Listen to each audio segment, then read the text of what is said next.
મિત્રો, આપ અત્યારે જોઈ રહ્યા છો રંગીલા રાજકોટને. આ રંગીલું રાજકોટ છે એ ભારતની પશ્ચિમે આવેલા ગુજરાત રાજ્યનું એક શહેર છે.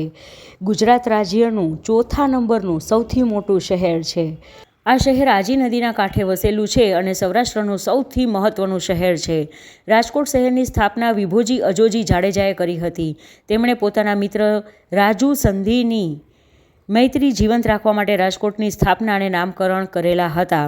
ઈસવીસન 1720માં રાજકોટ ઉપર તે સમયના જૂનાગઢ નવાબના સુબેદાર માસૂમ ખાને ચડાઈ કરીને ઠાકોર સાહેબ શ્રી મહેરામણજી બીજાને હરાવીને રાજકોટને જીતી લીધું હતું.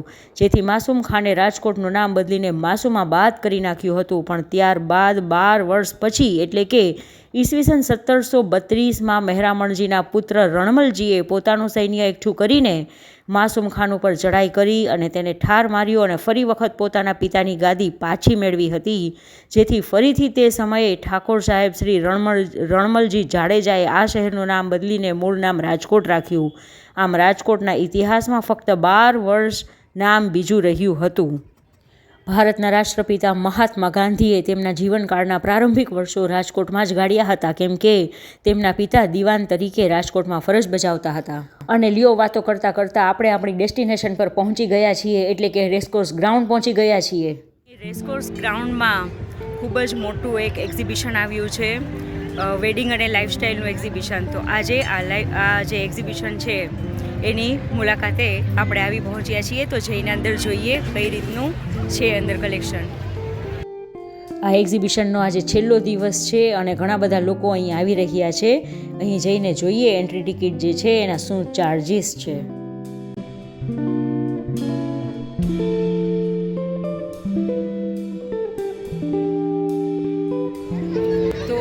એન્ટ્રી ટિકિટ મારી આવી ગઈ છે. પર પર્સન 50 રૂપીઝ એન્ટ્રી ટિકિટ છે. અને આપ જોઈ શકો છો મારી પાછળ ખૂબ જ ભીડ જે છે એ અહીં જામી રહી છે. સાંજનો સમય છે એટલે મોટાભાગના લોકો સાંજે એક્ઝિબિશન્સમાં વધારે આવતા હોય છે. તો ખાસી એવી ભીડ અત્યારે થઈ રહી છે. અત્યારે સાંજના 5 વાગી રહ્યા છે અને ભીડ ખરેખર શરૂ થવા લાગી છે. પહેલો સ્ટોલ લોંગ કુર્તીઝ, સ્કર્ટ્સ, આવું બધું પહેલા સ્ટોલ પર અવેલેબલ છે. ખૂબ જ સરસ કલરફુલ મટીરિયલમાં બધું કલેક્શન છે.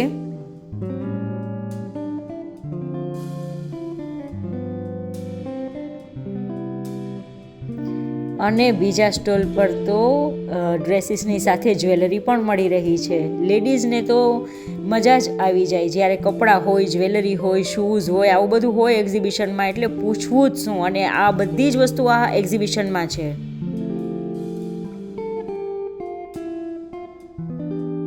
ચારે સાઈડ આપ જોઈ શકો છો કેટલી ભીડ છે.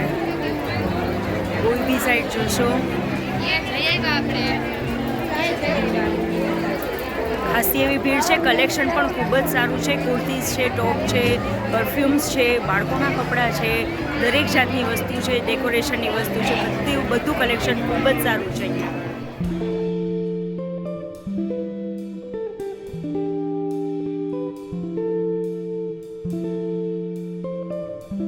મિત્રો, અહીં જે પણ ક્લોથ્સના સ્ટોર જોવા મળે છે, જે ડ્રેસીસ હોય, સ્કર્ટ્સ હોય, ટોપ્સ હોય, બધાના મટીરિયલ અને કલર્સ ખરેખર ખૂબ જ સરસ છે. અને લેડીઝ જે છે એ ખૂબ સારા પ્રમાણમાં ખરીદી પણ કરી રહી છે અહીંથી. ડિફરન્ટ ટાઈપ્સના ડ્રેસીસની સાથે સાથે એની સાથે મેચ થાય એ ટાઈપની જ્વેલરીઝ પણ અહીંથી જ લઈ શકાય એટલી સુંદર જ્વેલરીનું કલેક્શન પણ અહીં છે. આવા એક્ઝિબિશનમાં જેટલા પ્રમાણમાં ફૂટફોલ્સ મળે એટલા બધા ફૂટફોલ્સ જનરલી રૂટીનમાં બધાને મળતા નથી. એક્ઝિબિશનમાં બધાનો પરચેસ પાવર પણ ખૂબ સારો હોય છે. હું પણ અહીંથી સિલ્વર જ્વેલરી જે છે એ જોવા લાગી, રિંગ્સ જોવા લાગી, પરંતુ પછી તરત જ મને આઈડિયા આવ્યો કે હજી તો હું અહીં આવી જ છું, આગળ જઈને જોઉં કેવું કલેક્શન છે, પછી કંઈક શોપિંગ કરું. વાવ, પર્સીસ સુપર! એકથી ચડિયાતા પર્સીસ છે આ સ્ટોલ પર. હા, સિમ્પલ પર્સીસ પણ અહીં અવેલેબલ છે અને યુનિક પર્સીસ બી અહીં મળી રહ્યા છે. ગ્રેટ.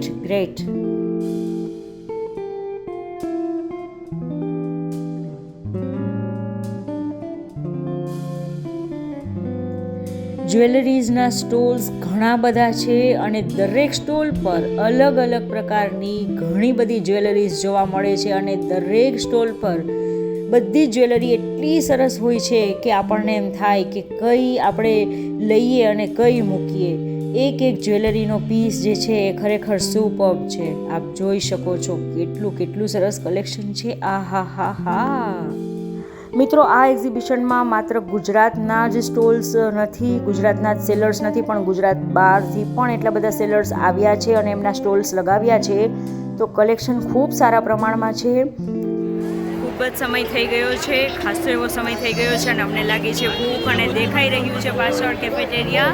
તો અમે લોકો જઈએ છીએ ત્યાં, જોઈએ અંદર શું છે. અહીં માત્ર ઢોકળા, ખીચું, માવા કુલ્ફી આવી 2-3 વસ્તુઓ જ દેખાઈ રહી છે, જેમાંની અમારે એક પણ વસ્તુ ખાવી નથી. તો અમે ભૂખ્યા હોવા છતાં પણ એમને નીકળી ગયા બહાર. આ સ્ટોલ પર રેડીમેડ બ્લાઉઝ પણ મળી રહ્યા છે. ક્વોલિટી વાઇઝ ખૂબ જ સરસ છે. વર્કનું ફિનિશિંગ પણ ખૂબ સરસ છે. મટીરિયલ પણ ખૂબ સારું છે.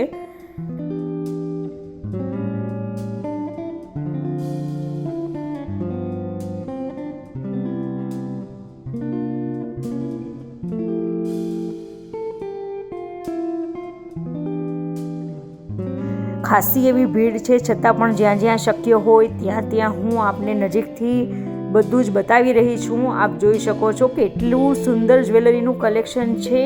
આહાહા.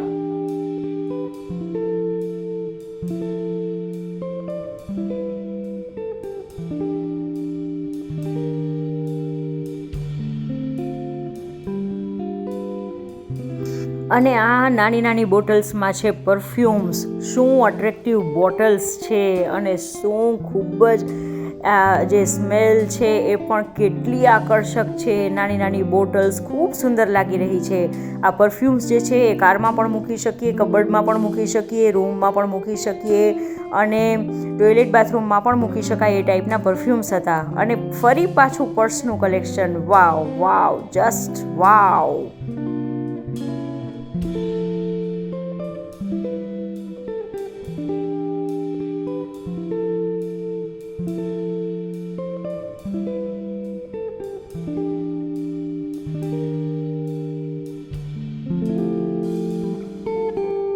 ક્રિએટિવિટી દરેક જગ્યાએ અહીં જોવા મળે છે. આ જે સ્ટોલ છે એનું નામ પણ કેટલું ક્રિએટિવ રીતે લખવામાં આવ્યું છે. આહાહા, વાવ. મને તો બધું જ જોવાની અહીં આગળ ખૂબ મજા આવી. એકથી ચડિયાતા કલર્સ અને કોમ્બિનેશન જે છે, વર્ક છે, બધું જ એકબીજાને ટક્કર મારે એવું છે. રૂટીન માટે કંઈ જોઈએ કે પછી ઓકેઝનલી પહેરવા માટે કંઈ પણ જોઈએ, દરેક પ્રકારનું કલેક્શન અહીંથી મળી રહે એટલું સુંદર કલેક્શન છે. આપ મારી પાછળ ભીડ જોઈ રહ્યા છો, કેટલી ભીડ છે. આ તરફ પણ કેટલી ભીડ છે. આમાં કઈ સાઈડ જવું, ક્યાં જવું એ જ પ્રશ્ન હતો. અને બેંગલ્સ જોઈને તો બધી જ લેડીઝ ગાંડી થાય એ રીતે હું પણ થોડી વાર માટે પાગલ થઈ ગઈ હતી. પણ ત્યાર પછી મેં મારા મનને વાળી લીધું કે બેન આગળ જાઓ, હજુ આગળ કલેક્શન જોવાનું બાકી છે. આ સ્ટોલમાં ટ્રેડિશનલ જ્વેલરીનું કલેક્શન તો ખૂબ સારું છે. દરેક ઇમિટેશન જ્વેલરી ફિનિશિંગ વાઇઝ પણ ખૂબ જ સુંદર છે.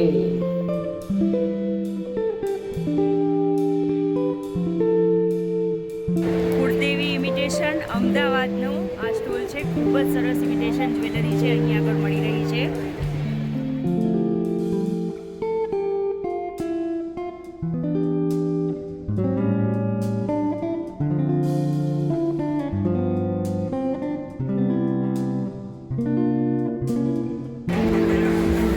એટલો બધો રસ છે કે આખું રાજકોટ જાણે અહીં જ ઉમટી પડ્યું છે. આપ જોઈ શકો છો મારી પાછળ.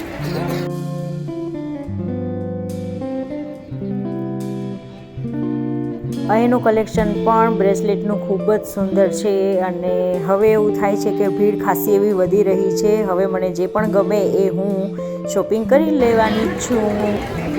આ જે બ્રેસલેટ છે ખૂબ જ સુંદર લાગી રહ્યું છે. પરચેસ કરવાની છું. શોપિંગ થઈ ગઈ છે મારી.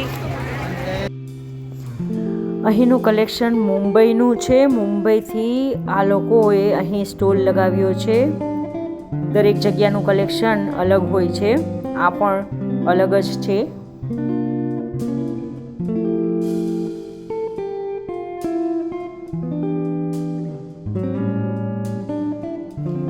બ્લુ કલર વાવ, રેડ કલર વાવ, વ્હાઇટ કલર વાવ, બ્લેક કલર વાવ, પિંક કલર વાવ, બધા જ કલર્સ ખૂબ સુંદર છે અહીં આગળ. આહા હા.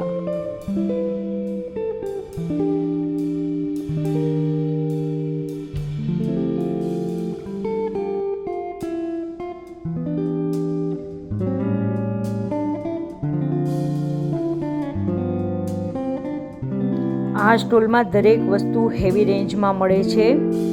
કલર કોમ્બિનેશન અને વર્ક ખૂબ જ સરસ છે. ખૂબ જ ફિનિશિંગ વાઇઝ પણ એટલું સરસ છે અને રેટ પણ એટલા બધા હાઈ છે. જે રીતે ક્વોલિટી છે એ જ પ્રમાણે.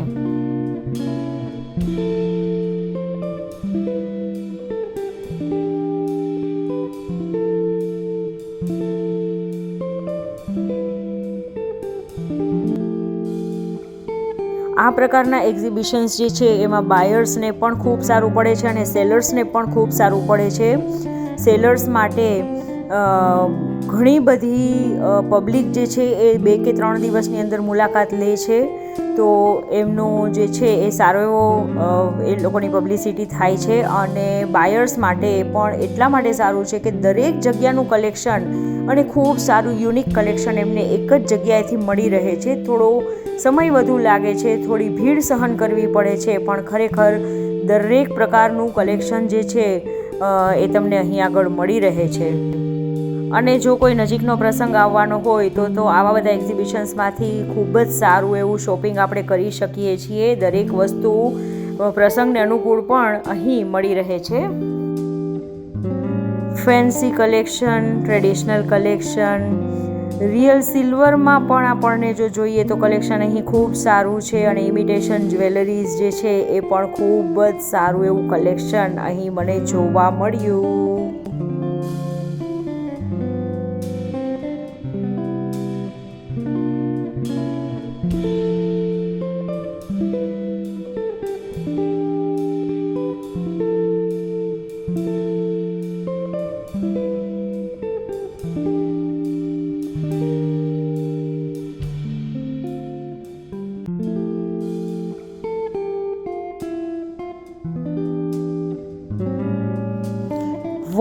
વોચના સ્ટોલ અહીં આગળ બહુ ઓછા જોયા, પણ આ સ્ટોલ જે છે એમાં સારા એવા પ્રમાણમાં કલેક્શન હતું વોચનું.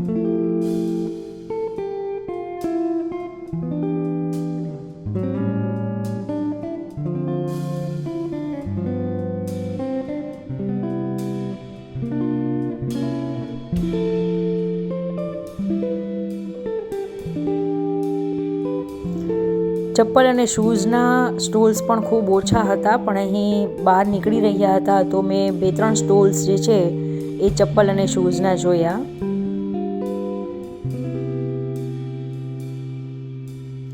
અને આખરે મને જેન્ટ્સ માટે એક સ્ટોલ દેખાયો. આપને પણ દેખાયો ને?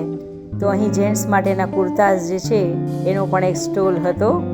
આખું એક્ઝિબિશન બતાવીને બહાર નીકળી રહ્યા છીએ. બહાર નીકળવા માટે પણ ખાસી એવી મહેનત કરવી પડી, ત્યારે અમે લોકો બહાર નીકળી શક્યા છીએ. હજુ અત્યારે પણ પબ્લિક આવી રહી છે. ખરેખર ખૂબ સરસ એવું કલેક્શન હતું અને રાજકોટના લોકો એવું લાગ્યું કે આખું રાજકોટ ત્યાં જ ઉમટી ગયું છે. રાજકોટ તો આમ પણ રંગીલું કહેવાય છે. રાજકોટના લોકો એટલા બધા શોખીન હોય છે કે શોપિંગ માટે કે ખાવા માટેનો એક પણ ચાન્સ જે છે એ છોડતા નથી. પાર્કિંગ પણ ફૂલ છે. આપ જોઈ શકો છો કેટલું ભરચક છે બધું. મિત્રો, આપને વિડીયો કેવો લાગ્યો કમેન્ટમાં ખાસ જણાવશો. અને જો આપ મારી ચેનલ પર નવા હો તો સબસ્ક્રાઈબ કરવાનું ચૂકશો નહીં. મળશું નવા વિડીયોમાં નવી જગ્યાની મુલાકાતે. ત્યાં સુધી આવજો.